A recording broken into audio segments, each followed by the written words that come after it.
Today, travelling by lift is completely taken for granted.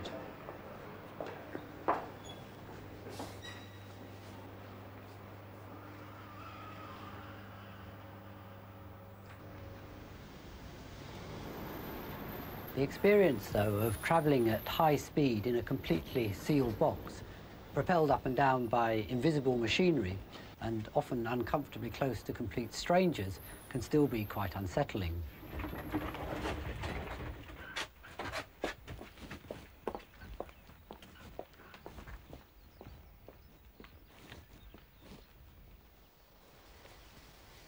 In this programme, Rex and I are going to look at the history and workings of this slightly unnerving machine.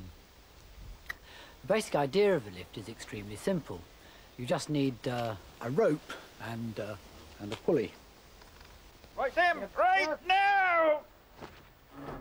Simple gadgets like this have been used for lifting people for centuries, but the problem is safety. If the lady let go, her lover would plummet to the ground. Particularly on building sites, riding up and down on unsuitable devices was widespread until recently, despite the risks. The history of the lift is really the history of making this sort of travel less dangerous, although at the time nobody seemed too worried by the risks. All this changed in the mid-19th century, largely due to an American engineer called Elisha Otis. He added these teeth to the guide rails and this ingenious mechanism to the lift itself, which locked into the teeth if ever the rope went slack.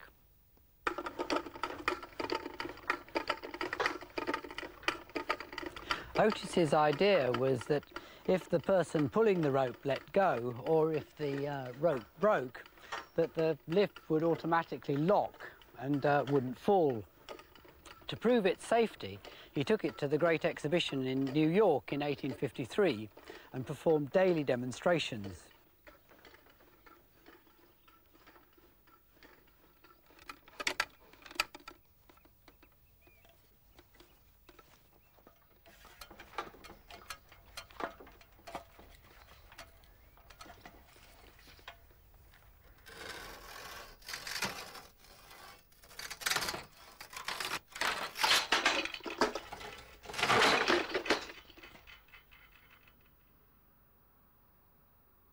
Despite the success of his invention, Otis himself had a rather tragic life. He was a hard-working, strict Presbyterian mechanic whose enterprises kept failing. He started life running a sawmill. Things look bad. I'll have to diversify. Why don't I make something with all this wood I'm sawing up? Yeah, that looks good. Yeah, who could resist this beautiful thing? Uh-oh, looks like everyone can. Never mind carriages. Everyone needs to sleep, don't they?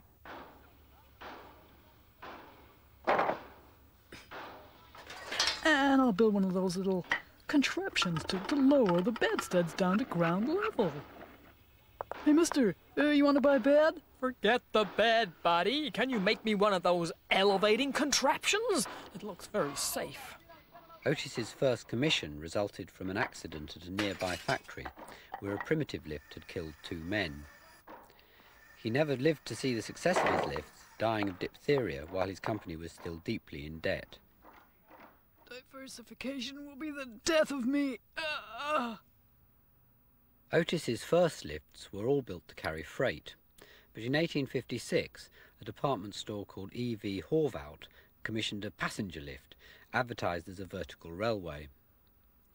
It was gradually realised that lifts could enable developers to increase the height of their buildings. Previously 5 stories had been about the most that anybody was prepared to climb. Skyscrapers, like the Woolworth building in New York, finished in 1913, had become totally dependent on their lifts. One aspect of these lifts that caused alarm was the way the car was supported. In Otis's original lift, the rope was firmly fixed to a drum at the top, but as buildings got higher, there was more rope to wrap round, and it started to get tangled. By 1900, the end of the rope was normally being fixed to a large counterweight and merely passed over the drum at the top, gripping it by friction. At first, this seemed very daring. Surely the rope might slip. But in fact, the friction of a rope passing over a pulley like this is considerable. Capstan winches use this effect to lift enormous loads. Just wrapping the rope round once, although the capstan's completely smooth, I can lift Rex off the ground quite easily. And as capstans are normally used, if I wrap it a few times round, I can lift him off the ground with no effort at all. Even wrapped round once, the friction is enough to stop a lift rope ever slipping. Lifts still use this arrangement with the motor at the top and the counterweight on one side and the lift itself on the other. Once this idea of balancing the weight of the lift with a counterweight had been accepted, it had the advantage that it greatly reduced the power needed to make the lift work.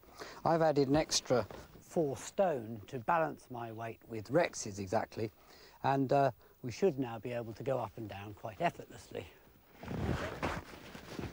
Okay, ready? There we go. Up I go. Whoops.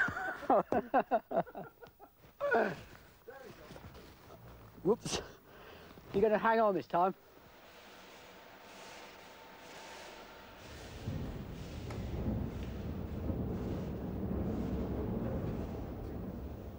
Another major improvement introduced in the 1890s was wire rope. Compared to the hemp rope used previously, it has incredible strength. This is a testing rig for ropes. The rope is fixed in a steel frame and then pulled by an enormous hydraulic ram.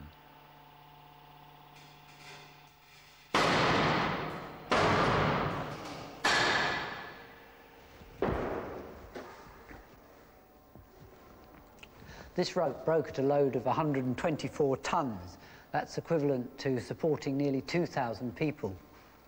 So that means that each one of these wires could support 5 or 6 people before it breaks. As people started to accept the safety of lift travel, lifts became status symbols, particularly for hotels.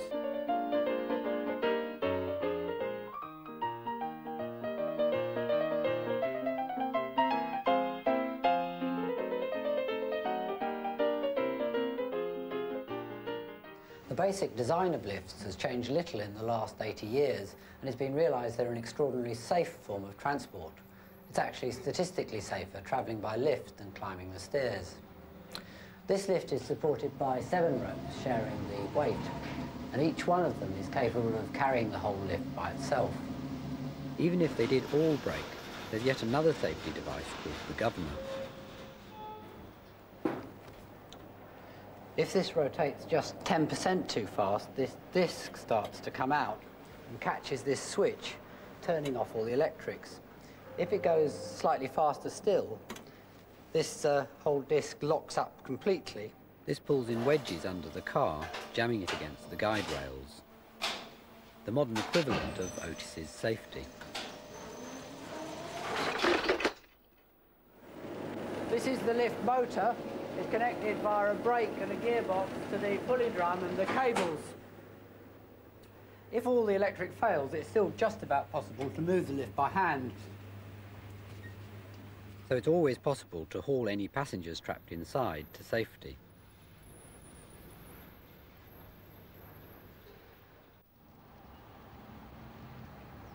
This is the Express Lift Company in Northampton, and this tower is where they test their lifts.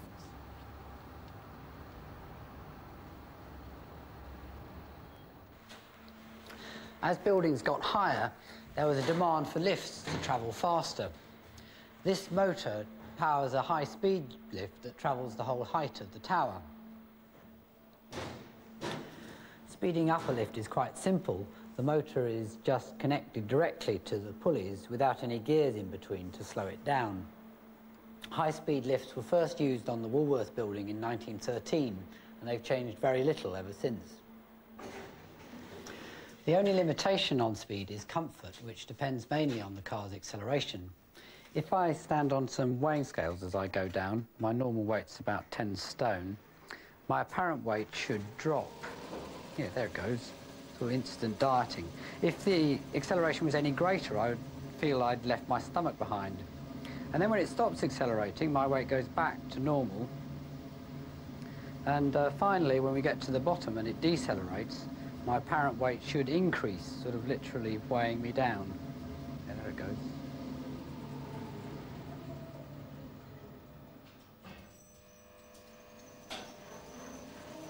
Different countries tolerate different accelerations, Japan the least and Australia the most. About 10 stories is considered the maximum practical distance for a lift to accelerate, and this effectively determines the maximum practical speed, about 20 foot per second in this case.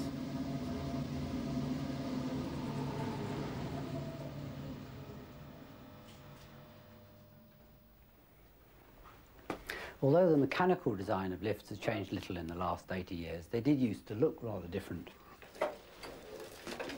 Like most lifts of the 20s, this had no separate shaft. It was built into an existing stairwell, all protected by this decorative steel mesh. This lift would originally have been worked by a full-time operator. The biggest change in lifts since the 20s has been to automate the control gear, removing the need for an operator. This has been partly modernised now, but originally both doors would have had to been shut by hand.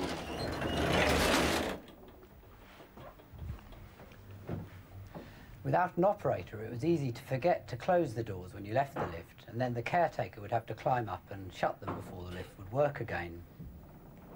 Then there was just a single control for up and down, and needed some skill to stop the lift in exactly the right place. New York was reduced to chaos in 1937 when the operators went on strike. 2,000 office buildings are affected. 1.5 million New Yorkers are grounded.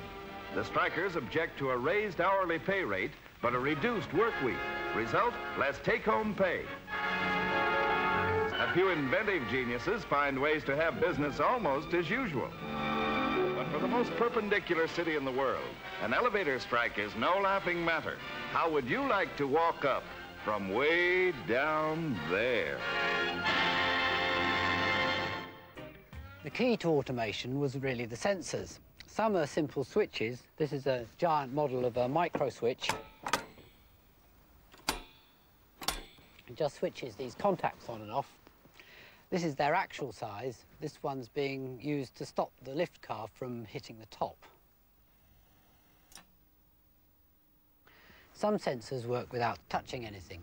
These were originally magic eye beams that switch whenever the beam was broken.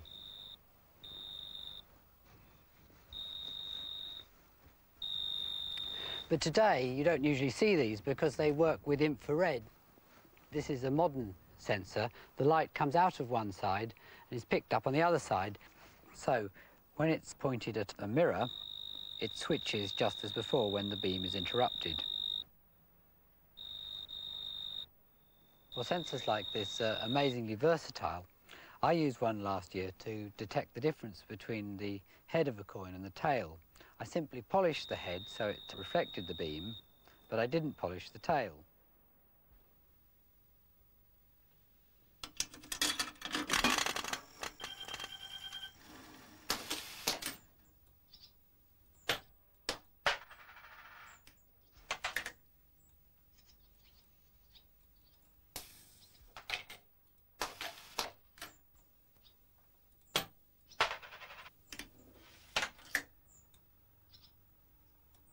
There are 3 separate sensors on the doors.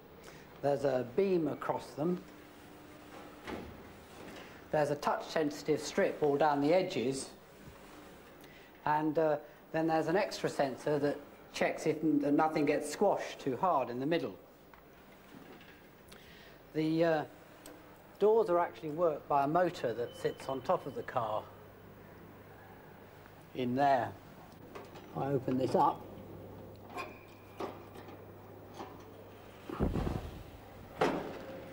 Take off the lock, you can see the doors, the motor move. And then there are extra sensors to confirm whether it's open or closed. Finally, there are sensors to detect the position of the lift fixed to the top of the car. The infrared beams are interrupted by these metal plates, one set for each floor, to stop the car at the right place. All these switches and sensors are connected to the motor room by wires dangling under the car. The control gear has become extremely sophisticated. There are several microprocessors in here, using the information from the sensors to control the lift motor. The control gear not only has to respond to all the switches and sensors in the car, but it also has to manage where the lifts go. This is a control simulator at Express Lifts, and it's currently being used to test the program to work out the best way for a group of 4 lifts to answer a number of different calls. So if, for instance, I set a call from the 12th floor, I think, oh, this lift's going to answer it, the 3rd lift, so it's come down to the 12th floor, then I think the doors should open. So then, say the person who's got into that lift wants to go to the 7th floor, the doors should close again, and the lift should start going down. Well, if these lifts receive a whole lot of calls together, then the number of different possible combinations for the lifts to answer all these calls quickly grows to hundreds and thousands. It's the microprocessor that decides the most efficient way to answer them all. It has been found that people start to get impatient if they have to wait more than 30 seconds for a lift to arrive. Bother! Leave it, Polly. It's stuck on 6. Here she comes now. It's gone straight past. Don't fiddle with the button, Joan. It won't make any difference. Sorry. If I'm late for my meeting, I'll... The more floors the lift has to serve, the longer the average waiting time. At last. Let me squeeze in here, eh, Brenda? The only way to shorten it is to have more lifts. This actually sets the maximum practical number of floors for a skyscraper, about 100. Whereas a 10-storey building may only need 1 lift, a 20-storey one needs 2. Continuing on up, the lifts would eventually leave no room for anything else.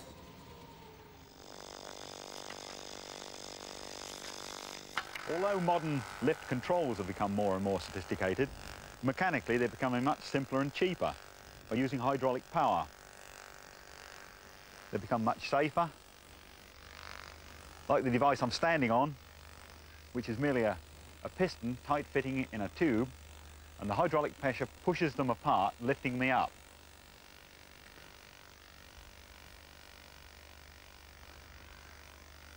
Now if Tim pulls the pipe off, I still descend safely and under control. Because the water can't come out any faster.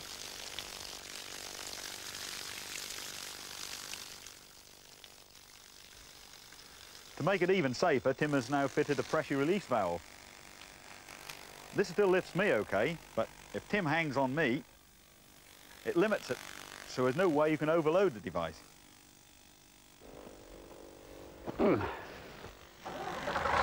Hydraulic power has proved so effective that it's now used on all kinds of machines.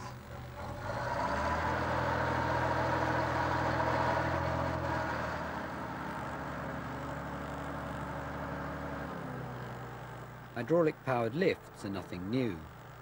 They were first introduced in the 1870s, and by the 20s had become a familiar prop in slapstick comedies.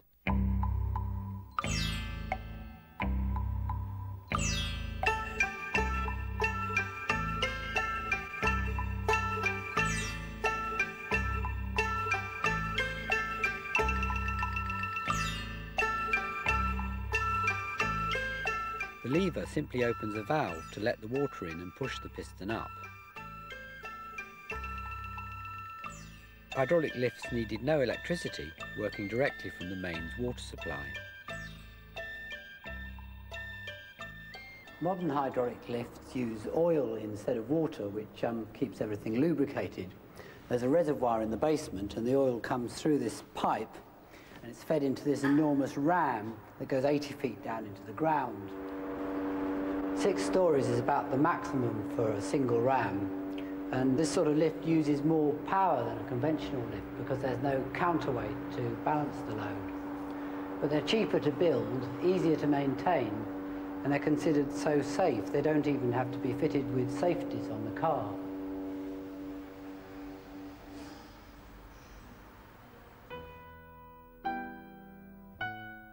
The risk of a lift car plummeting to the ground may be negligible, but there have always been other dangers.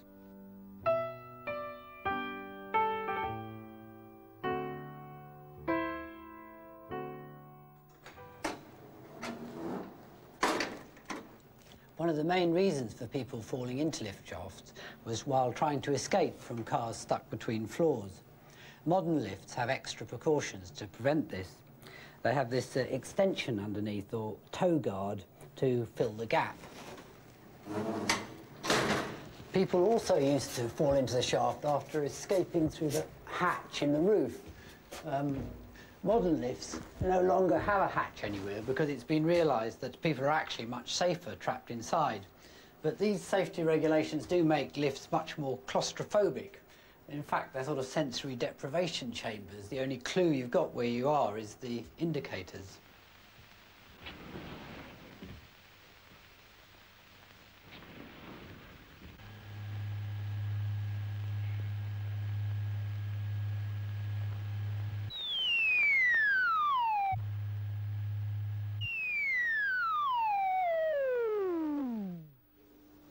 It's not surprising that many people have phobias and fantasies about travelling in lifts. Oh, I can't breathe in here. Oh. Polly, just you and me in the Garden of Eden.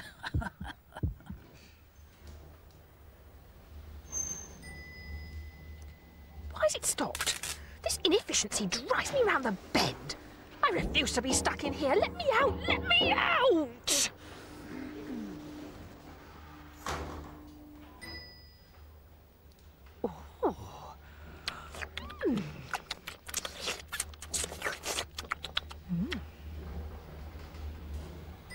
These women bosses, they're only after one thing, my body. Oh no, Miss Matthias, help!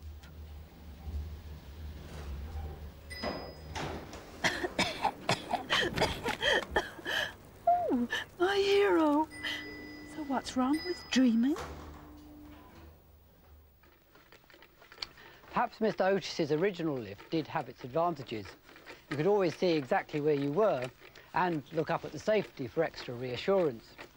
It travelled very slowly, and being completely open, it at least left you with the feeling that you could escape if ever you needed to. Anyway, I hope this programme's convinced you that however unnerving and disorientating modern lift travel may feel, that in fact the lifts themselves are actually incredibly safe machines.